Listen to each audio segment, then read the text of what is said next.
Most tourists come to Italy for the pasta, the wine, the romantic gondola rides. But tourism boards are hiding something. Just beneath those postcard perfect streets of Italy lies an underground world that is, well, strictly for adults only.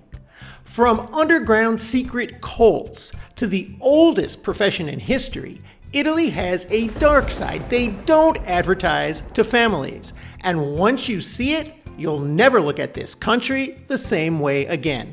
I'm Gary with Optimal Travel. Welcome to the adults only side of Italy they don't want you to see. Italy's history isn't just about ancient amphitheaters, churches, or castles. There are also ancient ruins of brothels here. And if you want a glimpse into a more seedier side of ancient Rome, you can go to Pompeii and see Il Lupanare. This is an ancient Roman brothel that was actually hidden from the public by historians for centuries because of some of the shocking details found inside. Today, it is open to the public and you can tour it, and it is surprisingly well maintained. You can see ancient beds made of stone and shocking frescoes on the wall that serve as a menu to foreign sailors who came to Naples and didn't speak the language so that they could order the services they desired. Brothels are not legal in Italy anymore, but prostitution still is, and only if you operate as a sole proprietor. And so there are many escort services in major Italian cities that operate this kind of business completely legally. So if you thought you had to go to Spain or the Netherlands for some of these adult activities, you really don't. They're here in Italy. They even have many swinger clubs throughout the country, especially in the major metropolitan cities. If you've walked enough through the streets of Italy, you've probably come across, at some point, a purgatory church. And maybe you weren't quite sure what it was and didn't really go inside. This is not really a place for children. It is a building that is designed with human bones and skulls in mind. In fact, inside of some of these buildings, you will see elaborate interior decorations made of human bones, including chandeliers, clocks, and just carvings on the walls. In some of these buildings, you will find actually old prayer books with blackened scorch marks on them resembling human hands or fingers. Catholic lore states that these are actual physical burns left by trapped spirits. If you're looking for a more adult, macabre experience, you might want to look up one of these places in one of the cities you're visiting. Because Catholicism is mainstream in the Italian culture, most tourist attractions will be geared toward this and everything around it. However, if you are into conspiracy theories, like the ones coming from the Da Vinci Code or similar books, you can also find these kind of things if you look for them, and they'll have tours about it too. If you're going to be in Naples, you can visit the Fontanelle Cemetery, where locals took an obsession with death to a whole new level. This is a cemetery containing the stacked remains of over 40,000 plague and cholera victims. And in the 19th century, a bizarre cult arose, the cult of the abandoned souls. Living locals would descend into the dark crypt, adopt an anonymous skull, clean it, wrap it in silk, and put it in a custom wooden box, to which it would be almost an idol that they would pray to in exchange for seeing lottery numbers and other things that they wanted in their dreams.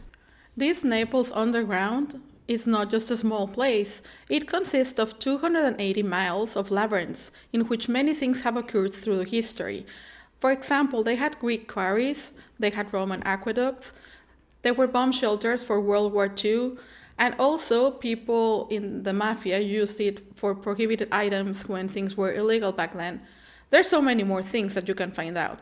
Next, I'm going to get to a more lighthearted, adults-only side of Italy. But first, let me know in the comments, do you like this darker side? Would you go and see these things, or would you avoid them at all costs? When I think of traveling to Italy, I think of seeing the ancient sites, the ruins in Rome, the Trevi Fountain, going to some of the beautiful beaches down in the south or on one of the islands in the Mediterranean.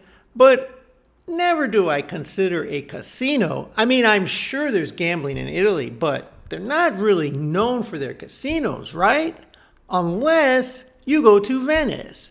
In Venice, there is a casino that has been operating since 1638, considered to be the oldest casino in human history that is still operating. It's called the Casino di Venezia and is housed in an old Renaissance palace overlooking the Grand Canal, where composer Richard Wagner actually lived and died.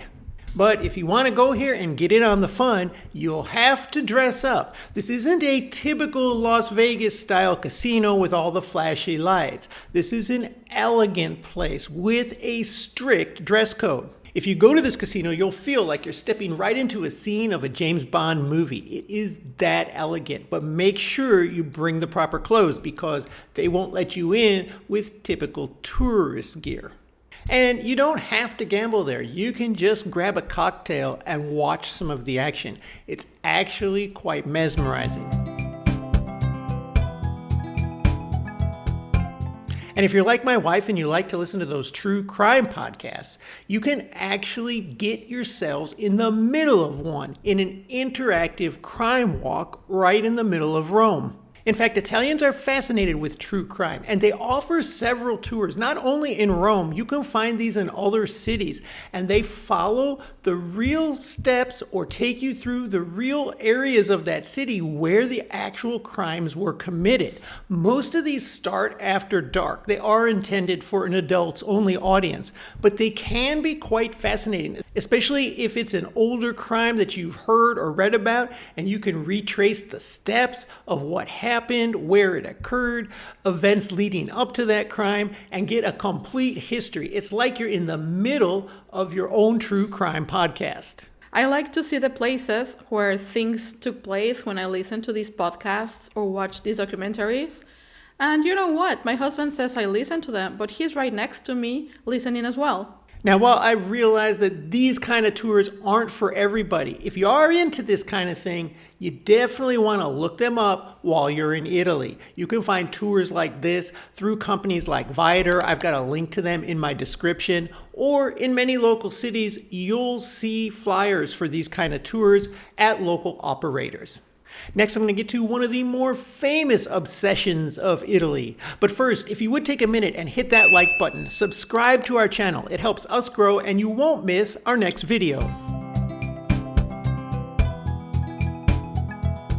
If you think the obsession with serial killers is a modern American trend, you haven't been to Italy, or more specifically, Florence. Because while most tourists are queuing up at the Museum dell'Accademia to see the statue of David in the day, smart tourists, adult tourists, are booking the night-only tour specifically devoted to Il Mostro di Firenze.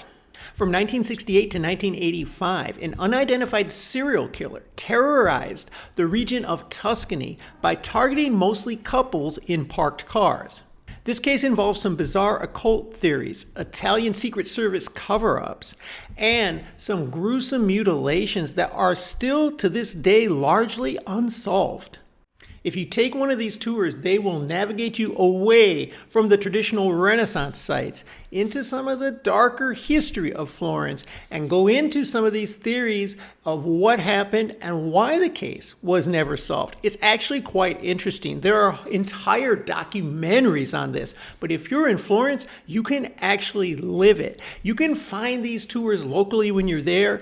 Viator also offers some of them. I have a link for them in my description, but if you're into anything having to do with true crime or serial killers, or you like to watch this kind of stuff on TV, here's a real chance to live a true life story. So now that you know some adults-only activities you can do on your next trip to Italy, there have been some changes recently that catch some tourists off guard and cause them to make some costly mistakes. I'll tell you how to avoid those right here.